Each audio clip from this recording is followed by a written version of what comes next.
We're going to start part two now. Okay, what were you most interested in? Acting, Okay, and why so? because I was good at it. Because my lifestyle that I live as a child coming up, the certain neighborhoods I in, I have to act a certain way in order to survive. Okay. What do you think were some of your most successful acting performances in life or on the stage or as a DJ or? When I was at Wayne State University doing Martin Luther King's speech, Free at Last, I represented King High School at that time. In 1992, Vic Caputo was the newscaster. And all the schools around the state of Michigan went to Wayne State for this competition. Humorous interpretation and serious interpretations. And they was giving out awards, various awards for whoever, to the degree that you win. Hmm. So I went and represented King High School. My drama teacher told me, said, Andrew, he said, I'm going to give you a choice. You can choose a humor, anything humorous if you like to do it, or you can do serious interpretations. Which one you prefer to do? Because I want you to go and represent King High School, but I want you to choose which genre you want to go in. So I told her, I said, I do the serious interpretation. I do Reverend Martin Luther King. She said, okay. Now she had some other students to do humorous interpretation as well as serious. But she wanted to know which one I would take. She said, because you're going to do it by yourself. You don't need the help. So I took the serious, and they had and the other students took the humorous interpretation. It was about two or three of them. They had some type of skit they were doing in the humor department. And I went up and did Martin Luther King's speech, Free at Last. And the judges was up there shaking, jumping around, moving around. And I didn't think I did that well. So once it was over with and said and done, my classmates at my school that was there for the humorous interpretation said, Andrew, what? You did real good. Matter of fact, we're shocked that you did it the way that you did it. And I won, out of 20 points, I won 19 points. I think I won the trophy for my school. I won it. That's I think, the greatest thing that I've done in the Department of Acting, that I know that I have the ability to do it. Because that drama teacher always told me, Andrew, you should be an actor. She said, you're a natural. When I tell you, you got stage presence, you know how to critique yourself, you know how to posture your body, everything.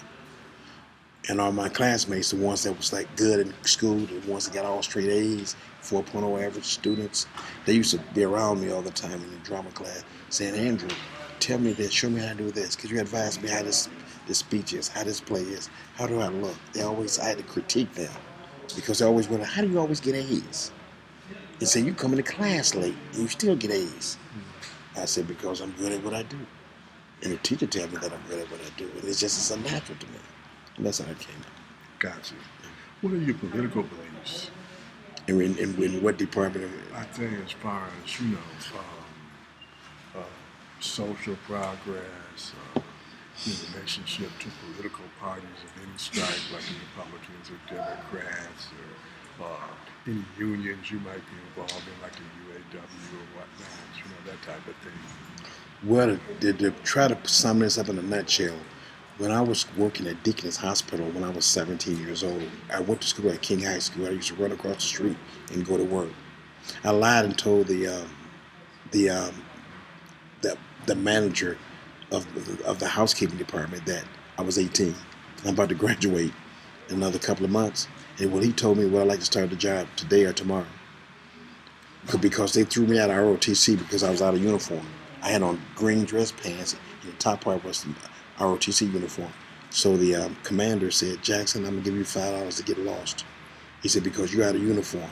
And this is inspection date, when the colonel and the general come, and he showed the entire ROTC class how he trained them. He said, you out of uniform. I get court-martialed. Could you get out of here and get lost in like 35 minutes? So I took the $5 and went across the street and inquired about a job. And when I went upstairs, the man that was giving me the job said, Mr. Jackson? He said, yes. I said, yes. He said, when you like to start? I said, I'd like to start tomorrow. He said, but I told him I want his job. I don't want to work in housekeeping. He said, well, if you're working here for a couple of years, you can get my job, but I can't give it to you right away. And he said, matter of fact, you're out of uniform. I said, wait a minute, how do you know this? He said, because I was in the military. He said, what do you know with dress pants on? I said, man, let me be frank with you. I just got thrown out from my class for that final inspection because I had these dress pants on. And I'm over here trying to burn my 35 minutes up to do something because I can't go and hang out with those people at school because they be drinking and smoking and doing a lot of other things, and I'm not into that. So I came over here to cause some type of trouble or confusion. I can't cause any trouble. I'm here and I got a job. So yeah, that's why I'm here. I was paid to come here and get out of the commander's sight because I was out of uniform. But I appreciate it, sir. You telling me this, and I'll see you tomorrow for that job. All right. So Okay. that's how I got caught up in that situation. Talking about you said politically or job. Political beliefs, yeah. That's how I got caught up in that. But I ran for city council in 1992. And right, 1992, yeah, I ran for city council. I came in 56th place. I ran for police commissioner last year in 03. Let me see, this 05. I ran for Detroit Police Commissioner, 7th district in 03. I was in the wrong district soliciting signatures. When I found I was in the wrong district, when I turned them in, I only could do 250. I only had 600 to choose from. When I got in the other district, I only got like maybe 150. I didn't have enough to get on the ballot because I was in the wrong district and I turned in all my 600 signatures and I didn't have enough. So I lost out on that. So I'm very political savvy because I really participate in real life political situations. And what was the next question in regards to politics? What do you do for a living, and how do you see your profession? Is it a job or a career to you? And what do you dislike or like about your job? Well, my profession that I got paid in for 20 years was the Detroit Police Department. I worked in. Well, it was great. I loved all that. I learned the politics of the job. I saw the belly of society, the pros and cons of management, and see how this system that we live in works. I saw the good, the bad, and the ugly side. And I learned a lot from it. I ran into a lot of beautiful people, and I ran into a lot of bad people. So I got both sides of the pendulum. My goal was to get out of there with my smile.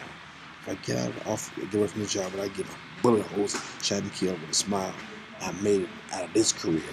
But I also was a restaurant owner. I ran a restaurant for a year while working in the police department. I had to go do inventory, get stock, pay the employees and all the above. I love that aspect, but I had to let it go because police department working at a restaurant took a lot out of me. And I lived in the back of the restaurant because they had a house connected to the restaurant on Ryan and 7 Mile in Detroit, Michigan, known as the Doughboys Deli, named after the Persian High School football team. We sold all type of merchandise in there. My wife was the assistant cook, and I had a main short order cook. And when my wife couldn't make it or he couldn't make it, I filled in as the cook. But most of the time, they showed up within that year, and it was great.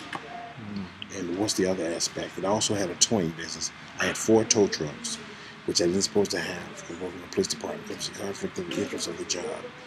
I had employees working for me, but it was out there stealing cars and all the above. And the people that had towing yards, the professional, told me, Andrew, you can't buy vehicles and give it to your friends.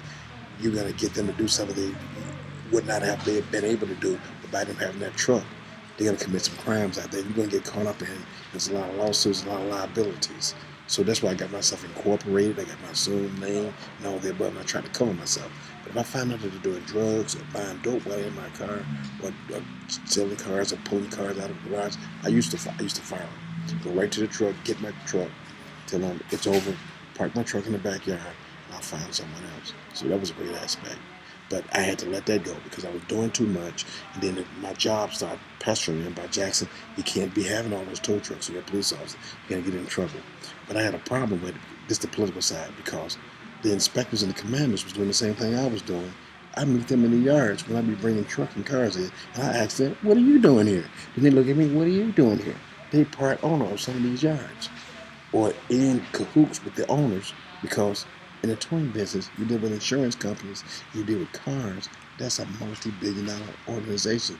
And I was working, I said, and I kept looking at people's recovered cars. I said, send me money in this. They told me yes. That's why I went out and bought 1 tow truck, and after that I went and bought 3 more.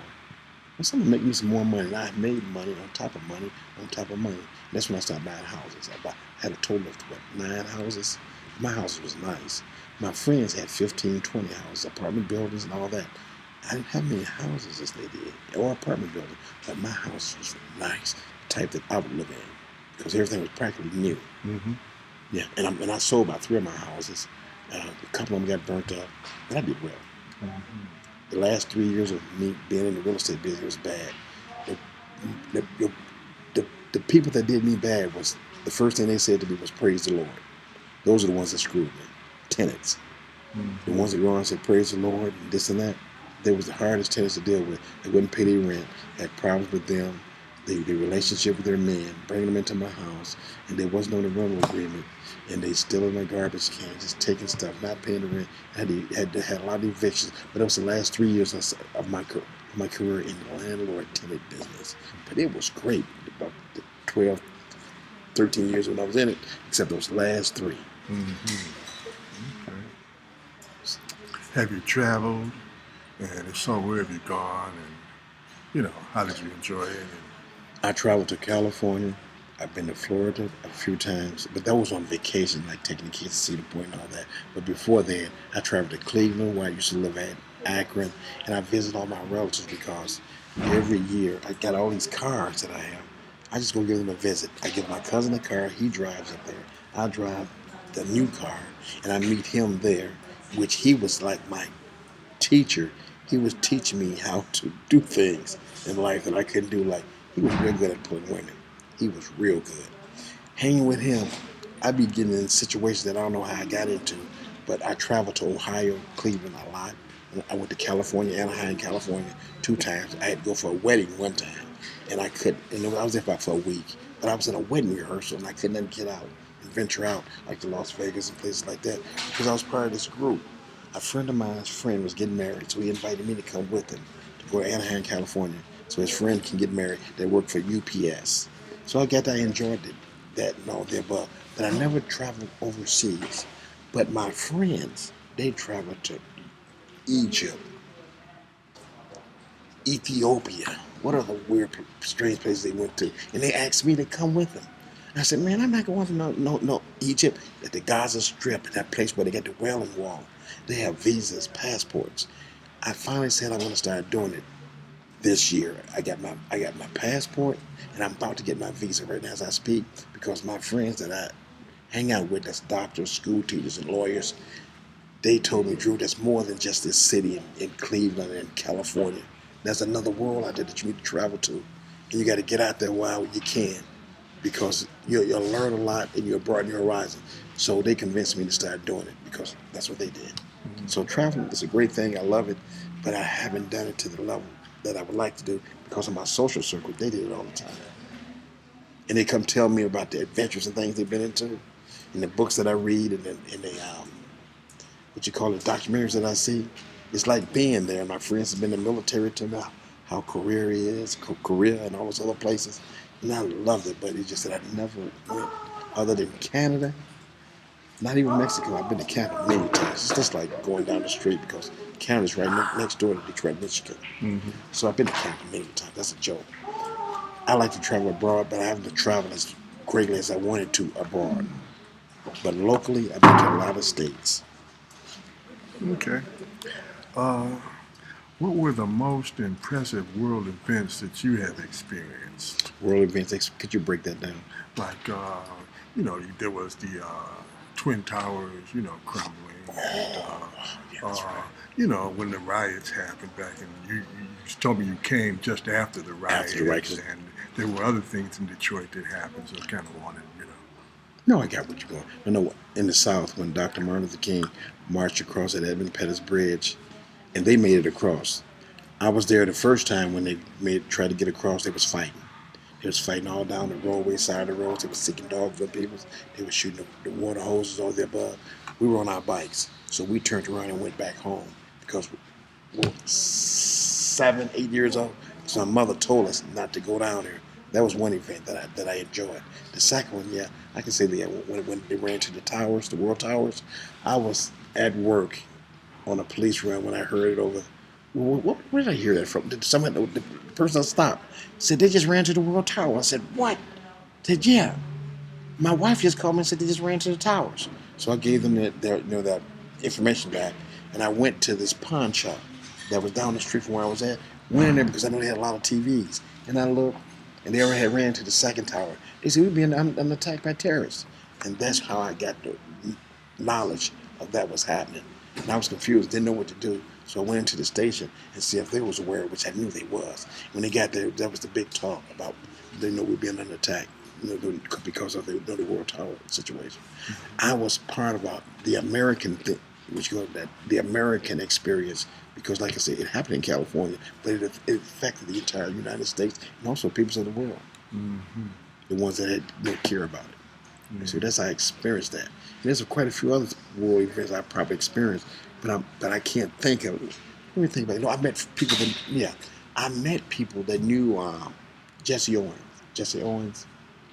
When Yeah. they Track went record. they went to school with him, and I met them at the AF&M Mason Hall on St. Albans and Gratiot.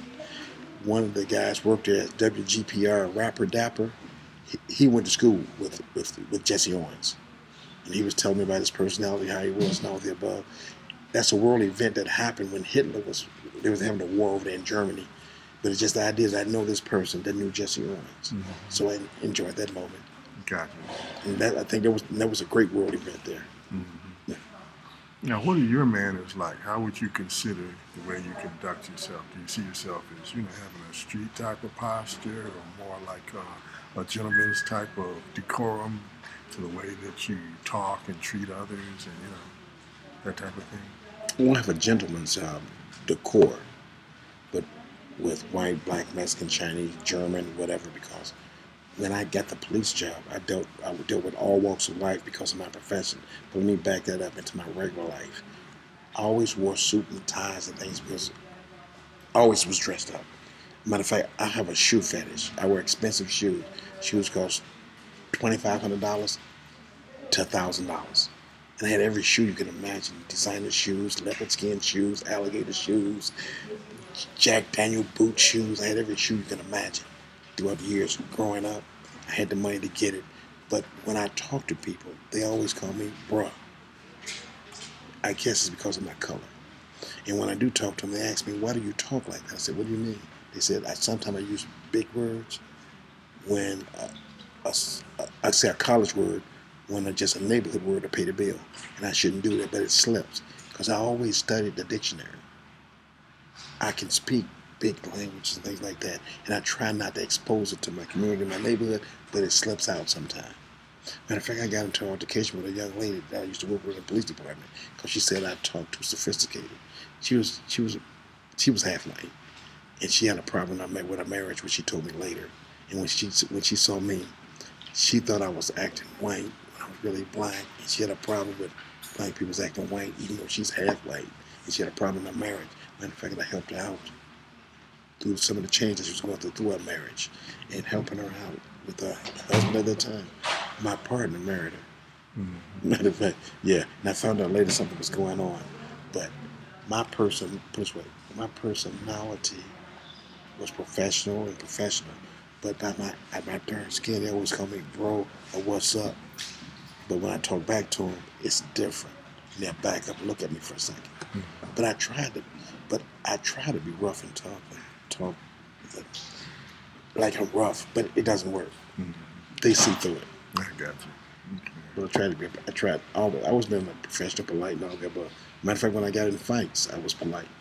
The guy said, man, I don't mind you kicking my butt, but don't be polite about it. I said, okay. I can curse and do things like that, but I prefer to be like, I used to watch the Avengers as a kid. I'd rather be like Mrs. Peel or John Steed. John Steed and kick your butt with class, or James Bond with class. I don't like to be ratty in kicking your butt. There's no class and style to it. Because when I kick your butt, I explain to you why I'm doing it. And advise you after it's over with, would you like to have a drink? Would you like to get something to eat? And all of the above. And you look at me and say, we just got in a fight. You going to ask me if you want to go have something to eat or drink? I'm angry with you. I said, I know that, but maybe it'll change if I buy you something. Mm-hmm. So that's the way it was. Very polite and professional. Mm-hmm. Because I never had to know who I am and what I was. So I had to prove myself because I knew who I was. Because when I was a kid, I got my butt whipped so many times. I had to learn as a kid, it's better to talk your way out of a situation instead of fight. Because I had all these bruises on my face and body as a kid. I learned how to think out of a situation instead of fight a situation. Are you slow to act, or do you act immediately in most situations? I think particularly talking about emergency situations, but any other kind of situations as well. Quickly. because of my lifestyle and the life I live and the people I was surrounded living on the east side of Detroit and all the above, all the crime, the chaos, and the backstab and things like that. I moved kind of fast because I had to survive. Mm. And I think I did a fine job at it because I didn't indulge. They know I didn't, but they tried to indulge me. I get in altercations and things, but I survived it. Okay. I just hope they didn't, with guns, knives, and all the above. It's just that I was at the right place at the right time. Because it could have been a million times I could have been at the wrong place at the wrong time. But that's in divine order where I'm here today. Hmm. Okay, this kind of Charles Dickens question. Do you consider yourself the hero of your life? Uh, and basically that's the question. And what do others like or dislike about you? You know, I guess is the second part of it. But do you consider yourself the hero of your life? Oh, no, now I feel that I'm a superhero of my life. Matter of fact, because I look at the world in a happy sense. I smile all the time, even though when I was getting in my 30s, I got angry one day because one young lady said, "Hello, Happy Jack." And I said, "I'm not a Happy Jack." I got angry and tried to be angry all that day. It didn't work. Everybody said, "What's wrong with you, Drew? You act like you're angry." I said, look, I got issues too. I wanted problems. So my friends that was going with other young ladies in the police department and going with other ladies off the job in which we get caught up in, I was buying the houses. They was in a relationship. I wanted some drama. So I told one of my female partners, "How do I get some drama? I need some drama in my life." She said, "No, you don't, Andrew. Don't ask for that. I'm going through drama right now. You helping me out for them jumping on me and messing with me, your co-workers." I said, "I know, but I'm not a Happy Jack. I didn't like being happy. I had a problem with it. I wanted to be angry, miserable, all the above, but it did not work." And other people said, "You know what? You better be lucky that you're happy and not angry. Don't you know he was angry, got problems?" I said, "I got problems." And I tried to create this anger thing, but it didn't work. Mm-hmm. And yes, I'm in control of my life, hero of my life. And I've been blessed so many ways. People give me stuff. I get stuff. I get money freely and freely. And sometimes I don't know how I get it and how I got it, but I share it with others. But some people I share it with take it for granted for a weakness and come back and tell people, "I'm going to go to Andrew, I'm going to get some money from such and such." But I haven't because my mother taught me that. So I give it to them. I don't need money. I give them bikes, furniture. I had so much of stuff in my life, all the stuff that I compiled that was given to me. Trucks, cars, it was nothing. I have it. And my older friends that I hung out with, because I always hung out with older people, like 30, 40 years old now, they told me that I was a rich, poor man. He said, "The reason why you poor is because all your friends are stealing from you. And you don't know it." He said, "But we can see it." You're naive in that department, but you don't know it. I said, "No, but thanks for telling me." Mm-hmm. I said, "Now, who the ones that stealing from me? I'm going to go get them now." And that's the way the deal went. I don't know if it's a sign, your Virgo sign or whatever like that, but I always been happy-go-lucky, even in hostile situations. I don't get the hostile side of it, but I feel it. I don't jump in it because it's right there. For some reason, I'm always protected. There's some type of barrier that always protected me from that. Even though I was walking through the valley of the shadows of death, I feared the wrongdoing and the evil, but it said, "Yet I feared no evil," but I was afraid. But I survived because I knew it was there, and I knew if I walked down the street, those guys with baseball bats are going to beat me or beat somebody because they're getting ready to rob somebody. If not, they're looking for somebody to rob. Even though I got robbed, beat up, shot, or not shot, but shot at me at times. I got robbed by gunpoint on having paper routes and things like that when I was a kid, but I survived it. And boy, when they robbed me, I gave them all my money. And when that guy told me, said, "You got any more?" I said, "No, I don't have any more." But I know another paper carrier on the next block. He makes more money than I do because he got 105 customers, and I only got like 52. If you like to, we can go over there and you can rob him, but I'll look at you from afar and see if you survive. If you want some more money, I'll help you out. But please don't shoot me. Mm-hmm. And he said, and the reason why I told him that, because the guy on the next route, father goes with him. He's in the car with a sawed-off shotgun. And I knew if he go to mess with him, he's going to shoot him, and I'm going to get my money back. Right. So I set him up real good. They said, "No, we ain't going to do that. We got enough from you. We got to do our own car. Stick up. Mm-hmm. Thanks for telling us." It's okay. Mm-hmm. And at that point, we was talking. Even though I just got robbed. We had a dialogue. So yeah, I'm in control of my life. And you said hostile situation.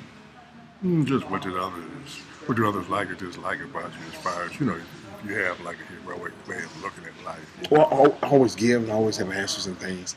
And lastly, what's the negative things that they don't like about me? It's when I don't share my bounty with them, so to speak, or I'm against what they're doing. Like if they do something negative or wrong, I'm not with them. So they have a problem that I don't ease. I'm not easily influenced. They have problems with that, Gotcha. male as well as female. Who are your closest friends? You, Benjamin's not around, but he would have been if he was here. A lot of elderly people. Okay. And I got a few friends my age, like Lance, who went to travel all over the world and stuff like that.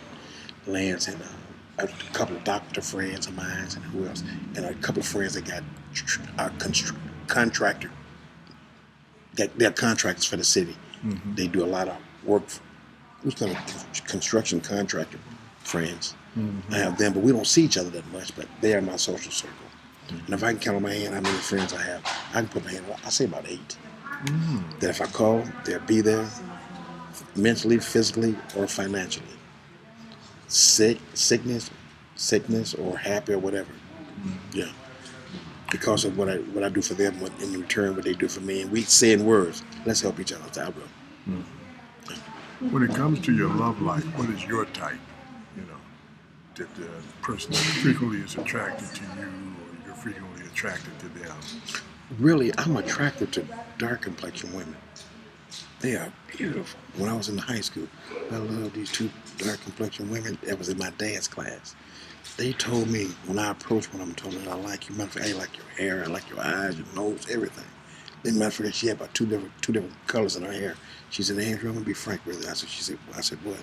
She said, if we have any kids, they'll be dark. I said, you know what? I never looked at it that far. I didn't know we were gonna have any kids.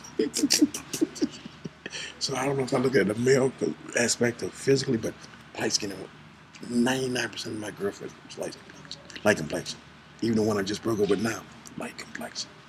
And I'd be saying, why do I always get these light complexion women? It's the dark ones. I like, but we don't get along. We get along, it's just that they tell me I'm too dark. I said, oh my God. So it's a good relationship. They all good. Even the woman I married, light complexion. So I always use light complexion women. The dark ones, I can't get with them for some reason. Unless, it's a one-night thing, that's different. Oh, okay. But just being long-term, no, it's not there. What do you want from a partner? Trust. Commitment. Mainly trust. Because with trust, you can go a long ways in understanding. Trust and understanding. How do you feel about sex? Oh, love it. Okay. Matter of fact, I think about the last 2 friends I had, they were nymphos. I enjoyed it. Okay. I said, I'd never experienced anything like this, but I was all in. Oh, all in. So I got to think about that. What are your hobbies? What are my hobbies? What do you do for fun? Let me find out what I do for fun. Oh, yeah, go fishing now. I go fishing. I used to play records and CDs and stuff like that, but I gave all the equipment to my brother. So I go fishing. Oh, I sell cars. That's a hobby. I sell cars now. What else do I do? Because I got a lot of hobbies I don't realize I got. I sell cars. Is that a hobby? Well, if it's something that you do, to recreate yourself or as a recreation, you can consider it a hobby, even though you don't make money with it, Yeah. I sell cars. I go fishing. That's relaxing. I love fishing. And what other hobby I got that I don't know that I got a hobby, but it is. I think that's basically I sell cars. And I like to buy stuff. I wouldn't buy stuff. Like another house, a lot, stuff like that. But when I get the lot and stuff, I don't do nothing with it. When I get the house, since I'm getting older now, I fix it up slower than I used to. I used to do it within a couple of months. It'll probably be 6 months before I fix up the house now if I buy it. I got one right now. I'm supposed to be fixing up, renting out. I haven't done anything yet. But I called a friend of mine today when I was talking to you. So we're going to go by there Friday, get all that restaurant equipment out the back, and throw it in my truck. I got a moving truck in the back. So I can bring that truck and take it somewhere and store it, because when I rent out, I can't have all the restaurant equipment all in the yard. And I like to create things. like get a motorhome turned into a what's called a roach coach. So, but I haven't done it yet. But I had so many of them, I gave them away. I never had time to do stuff like that because of my life and the schedule. I like to tinker with things, fix things. Is that a hobby? Well, yeah, a lot of people, like my father used to stay up all night, tinkering with stuff, Okay. banging on things, so, some people that's mechanically minded, yeah, it's definitely a hobby.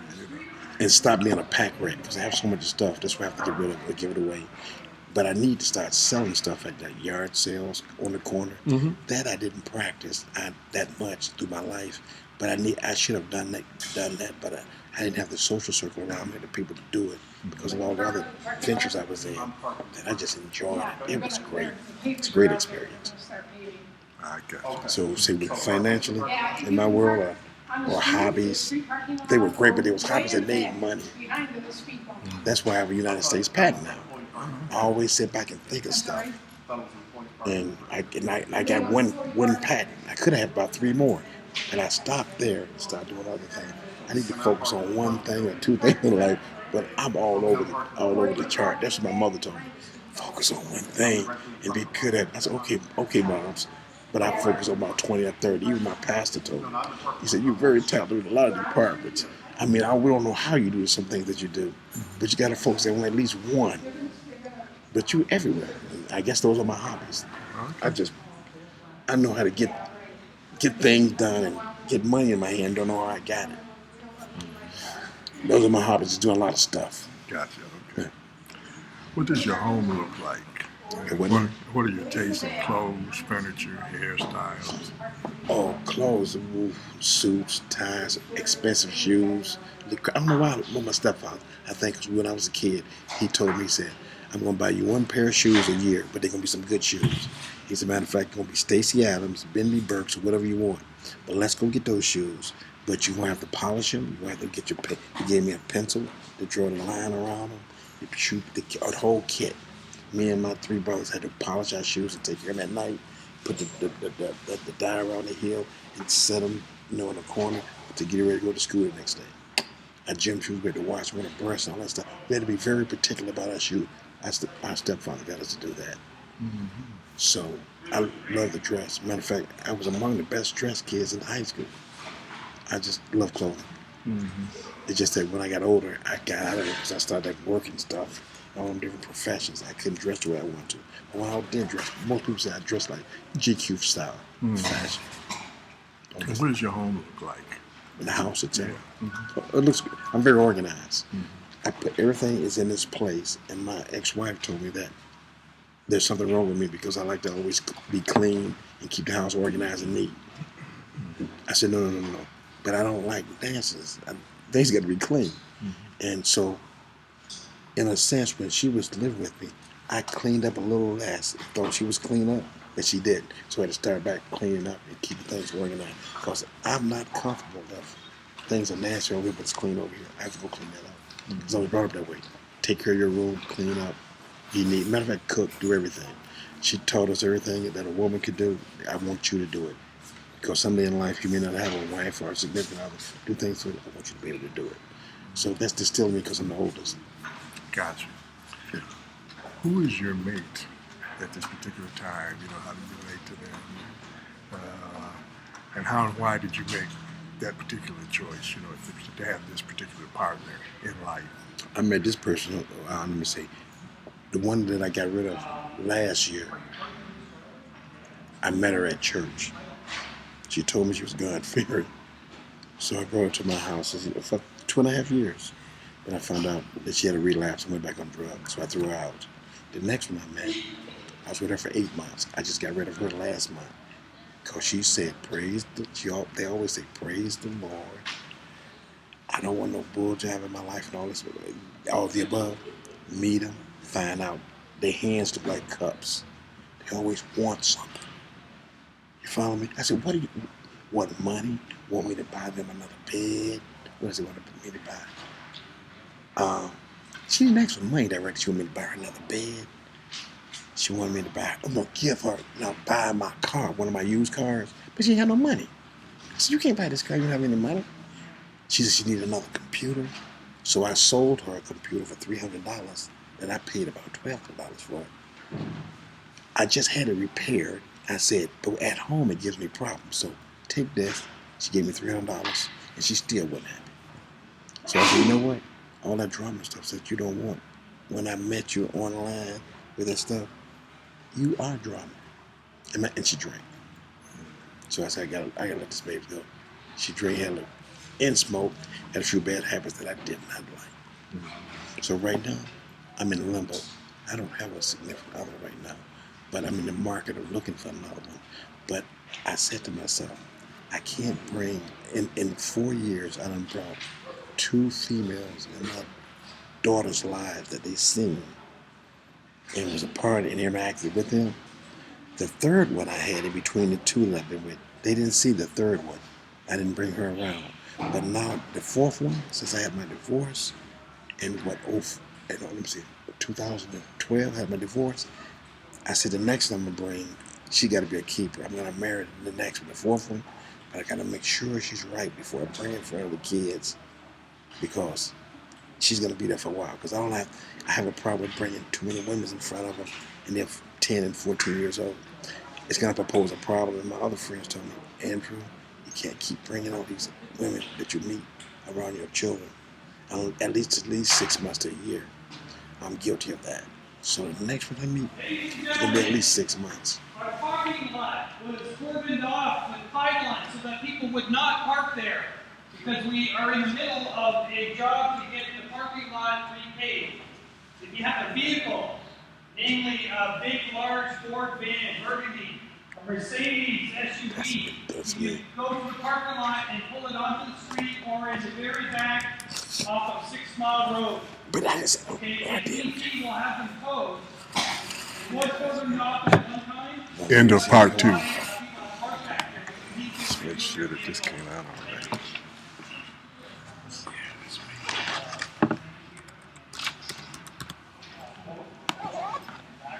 So that was the end of part 2. Yeah, that was